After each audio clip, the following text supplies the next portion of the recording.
Welcome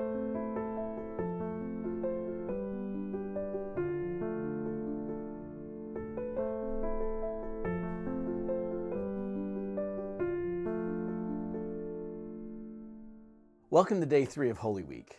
Intentionally reflecting on the Holy Week is a practice that aims to put the cross, the tomb, and the resurrection all into perspective. And so today, Jesus, knowing that his time with the disciples is limited, he tries to prepare them for the time when he won't physically be with them any longer.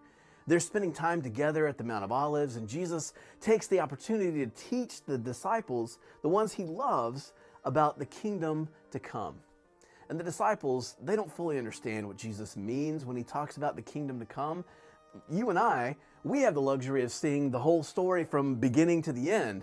But the disciples, they had to actually live through the details as they unfolded. And so at the Mount of Olives, Jesus looks ahead to the end of the story, but the disciples are really struggling to understand it. They're more focused on the things that were familiar, the things that they could see, the things they could touch, like pointing out the temple buildings, as if to say that this was the place where Jesus' presence would be known. This is where God would make his presence known. However, Jesus tells them that these buildings are going to fall away. Jesus is clearly more focused on the gospel of the kingdom of heaven. And the reality is, we're a lot like the disciples. We have our own priorities, we have our own deadlines, and our own expectations of the things in the world, while we should be focused on the kingdom of heaven. We may wonder how the disciples missed it, but the real question is, how are we missing it? As you read through today's passage in your journal, note that this story takes place a bit earlier in the day while Jesus is sharing with the Pharisees. And pay attention to Jesus' words as you reflect on his time with the disciples.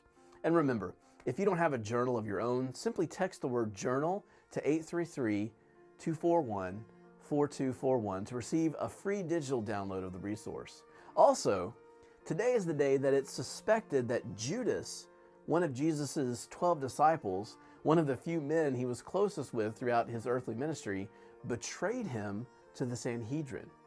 And if you want to read about this, check out Matthew 26, verses 14 through 16.